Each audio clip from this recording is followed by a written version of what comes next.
వల్లభనేని వంశీమోహన్ ని అరెస్ట్ చేస్తే వైఎస్ఆర్ పార్టీ నాయకులు అక్రమ కేసులు బనాయిస్తామన్నారు. కక్ష సాధింపు ధోరణిని మాట్లాడుతా ఉన్నారు. అక్రమ కేసులు బనాయించే సంస్కృతి వైఎస్ఆర్ పార్టీది. కొల్లు రవీంద్ర గారి మీద గాని, చంద్రబాబు నాయుడు గారి మీద గాని, అచ్చెన్నాయుడు గారి మీద గాని ఇలా చెప్పుకుంటా పోతే అనేక మంది మీద అక్రమ కేసులు బనాయించి అధికార దుర్వినియోగం చేసింది వైఎస్ఆర్ పార్టీ వాళ్ళు. 2023లో ఫిబ్రవరి 22వ తారీఖున తెలుగుదేశం పార్టీ గన్నవరం పార్టీ ఆఫీసులో సమావేశం జరుగుతూ ఉంటే వంశీ నాయకత్వంలో తన అనుచరులతో దాడి చేసి అక్కడున్న కార్లు తగలబెట్టి కంప్యూటర్లు బదలగొట్టి మొత్తం తెలుగుదేశం పార్టీని ధ్వంసం చేస్తే కంప్లైంట్ ఇచ్చిన సత్యవర్ధన్ దాని మీద చర్య తీసుకోకుండా తప్పుడు కేసులు బనాయించి ధ్వంసం చేసిందేమో తెలుగుదేశం పార్టీ ఆఫీసుని, కేసులు పెట్టిందేమో తెలుగుదేశం పార్టీ కార్యకర్తల పైన. ఆ రోజున రాజమండ్రి జైలుకు కూడా పంపించి చాలా రోజులు జైల్లో ఉండాల్సిన పరిస్థితి. దాంతో పాటు ఆడవాళ్ల మీద కూడా కేసులు బనాయించి తెలుగు మహిళలను కూడా జైల్లో నిర్బంధంలో ఉంచినటువంటి పరిస్థితి. ఇటువంటి అక్రమ కేసులు దుర్మార్గంగా బనాయించి ఇవాళ రోజున సత్యవర్ధన్ ఆఫీసులో పనిచేసే ఒక ఉద్యోగి ఈ దాడిలో జరిగినటువంటి సంఘటన మొత్తాన్ని అతను కంప్లైంట్ ఇస్తే ఇవాళ ఆ కంప్లైంట్ ని బలహీనపరిచేందుకు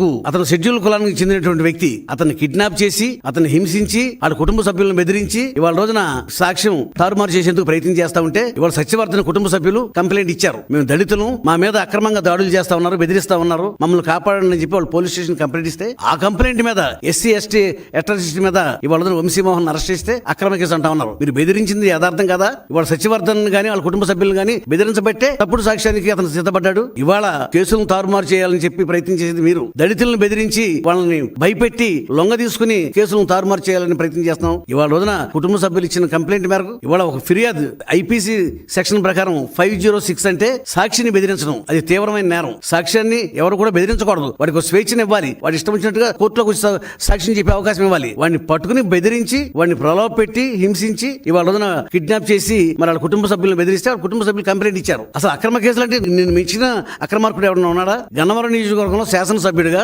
పోలవరం కాలువ మీద ఉన్న మట్టి అంతా ఏమైపోయింది? కొన్ని లక్షల క్యూబిక్ మీటర్లు అమ్మేసుకున్నావు. బ్రహ్మలింగం చెరువులో మొత్తం అంతా మట్టి అంతా కలిపి అమ్మేసుకున్నావు. ఇవాళ అక్రమంగా లేఅవుట్లు వేశావు. ఆఖరికి ఎయిర్పోర్ట్ భూములు కూడా వదలకుండా తొలిపారేశావు. ఇవాళ నకిలీ పట్టాలు ఇచ్చి ప్రజలను మోసం చేశావు. చెప్పుకుంటా పోతే నీ దుర్మార్గాలకు అంతులేదు. ఇవాళ కేసుని బలహీనపరిచేందుకు ఇవాళ సత్యవర్ధన్ మీద అక్రమంగా నువ్వు దాడి చేసి దళితుడి మీద నువ్వు తీవ్రంగా దాడి చేస్తే వాళ్ళ కుటుంబ సభ్యుల రక్షణ కోసం పోలీస్ స్టేషన్ కంప్లైంట్ ఇచ్చారు. దాని మీద చర్య తీసుకున్నారు. దీనికి ఎందుకు వైఎస్ఆర్ పార్టీ నాయకులు గగ్గోలు పెడతారు?